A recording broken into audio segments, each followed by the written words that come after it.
महाराज, आज मी राज्यपालांच्या अभिभाषणावरती बोलण्यासाठी उभा आहे।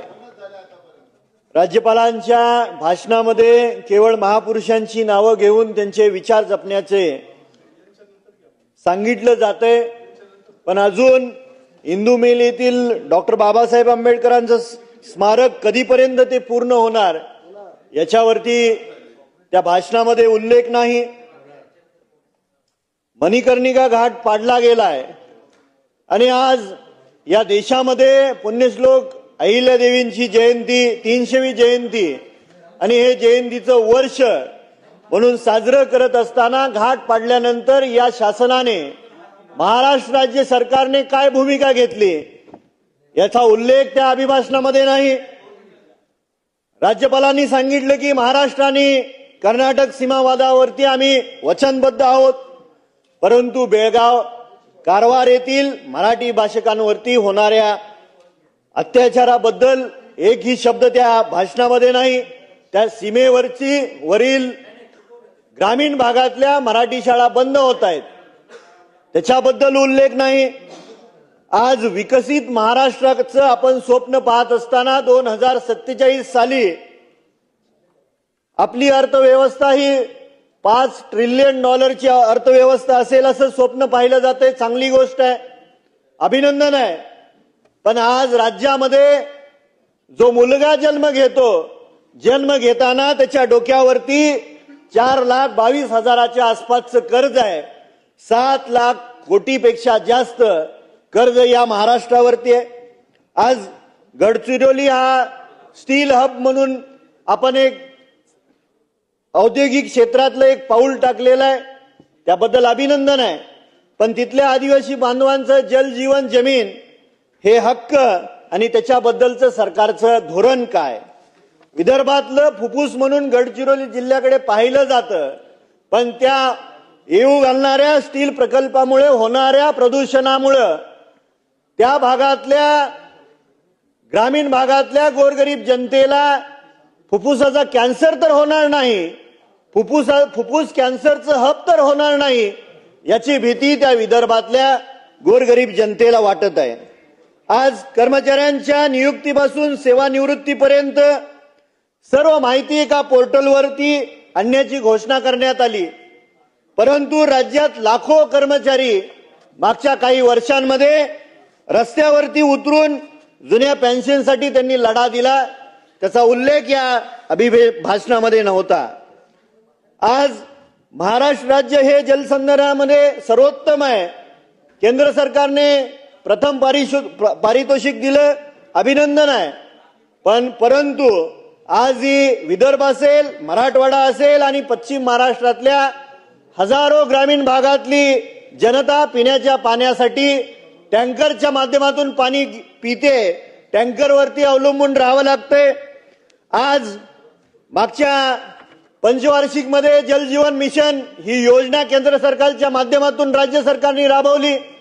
माझ्या मतदारसंघामध्ये कोट्यवधीचा निधी वापरून जल जीवनची योजना अनेक ग्रामीण भागात राबवली गेली, पण दुर्दैव असं आहे की आज एकाही गावातल्या एकाही तोटीला ते पाणी मिळत नाही। त्या ग्रामीण भागातल्या गोरगरीब जनतेच्या घशाची कोरड अजून शमलेली नाही। सरकार हे शाश्वत शेतीसाठी वचनबद्ध आहे, परंतु पिकाला हमीभाव मिळत नाही। शेतकऱ्यांनी पिकवलेली जी काही मका आहे ती मका विकत घेण्यासाठी सरकारचा कोटा संपलेला आहे। माझ्या तालुक्यातली जवळजवळ 21,000 क्विंटल मका तशीच पडून आहे आणि तो शेतकऱ्यांवरती होणारा अन्याय आहे।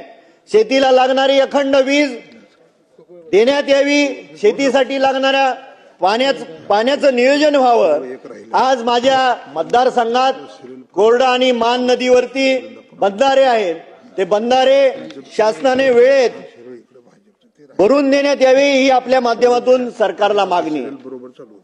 माझा तालुका हा दूध उत्पादन करणारा तालुका म्हणून सांगोल्याची ओळख आहे आणि जास्तीचं त्यांच्याकडे गायी असल्या कारणाने दूध काढण्यासाठी मशीनच्या माध्यमातून ते दूध काढलं जातं आणि ज्यावेळेस सकाळ आणि संध्याकाळची वेळ होती, मशीन चालू करण्याची वेळ होती, धारा काढण्याची वेळ होती, त्यावेळेस लोड शेडिंगच्या माध्यमातून त्या गोरगरीब जनतेला सरकार त्रास दिलं जाते की काय अशी शंका आमच्या मनामध्ये आहे.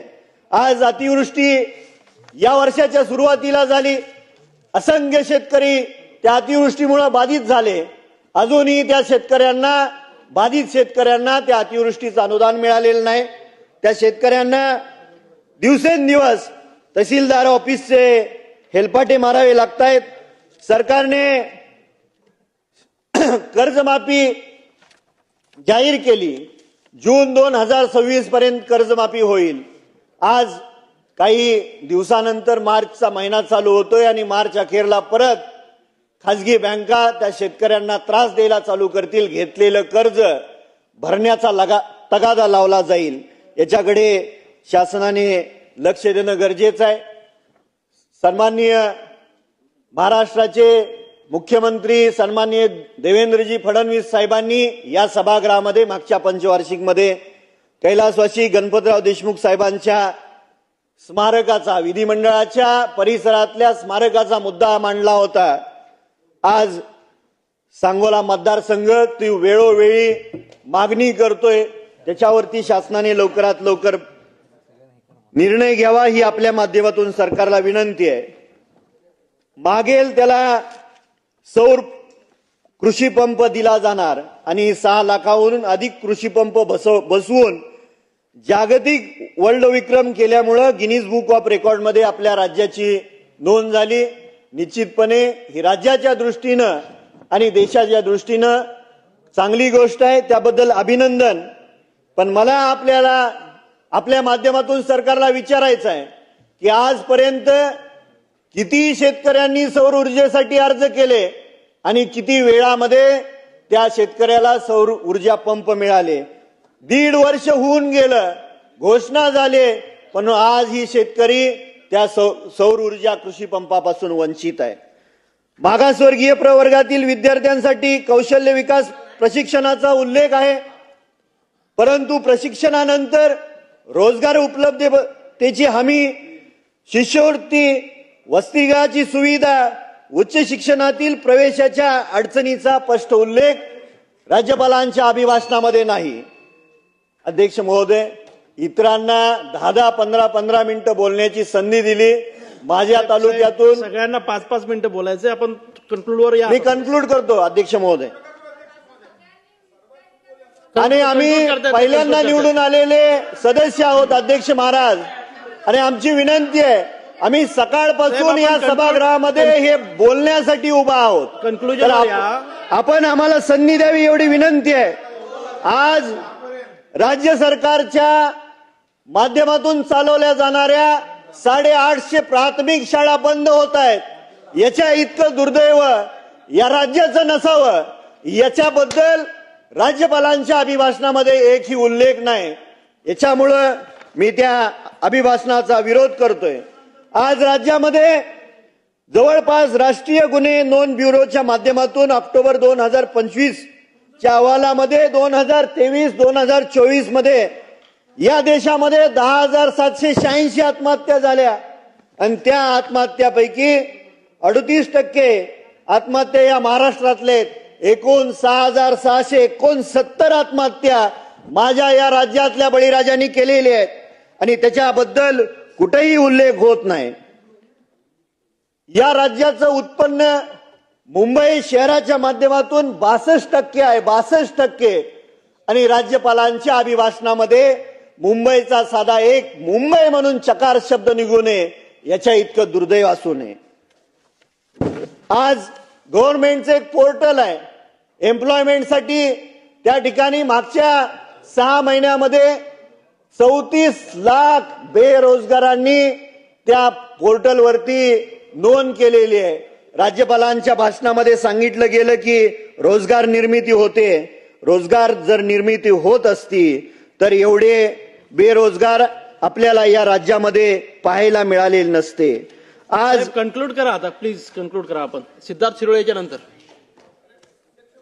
अध्यक्ष महाराज, अध्यक्ष महाराज, अध्यक्ष महाराज, दिल्ली येथे नुकत्याच झालेल्या विश्वचषक खो खो स्पर्धेमध्ये भारताच्या पुरुष आणि महिला संघाने विजेपद मिळवलं आणि पुरुष संघामध्ये महाराष्ट्राचे 5 आणि महिला संघाचे 4 खेळाडू भारताचं प्रतिनिधित्व केलं गेलं. त्या पुरुष संघाचे प्रशिक्षक शिरीन गोडबोले आणि महिला संघाच्या प्रशिक्षक सन्माननीय प्राची वाई. कन्क्लूड करा आपण, प्लीज कन्क्लूड करा. शेवटचा हा मुद्दा तुमचा संपून टाका बाबासाहेब, थोडा मुद्दा संपून टाका. अध्यक्ष महाराज, महिला आणि पुरुष खो खो विश्वचषक स्पर्धेमध्ये भारताचं प्रतिनिधित्व करणारे महाराष्ट्राचे पुरुषाचे 5 आहेत आणि महिलांच्या 4 खेळाडू आहेत. परंतु जागतिक स्पर्धेमध्ये प्रशिक्षक म्हणून उत्कृष्ट कामगिरी करणाऱ्या प्रशिक्षकांना मात्र या शासन निर्णयातून डावललं गेलेलं आहे.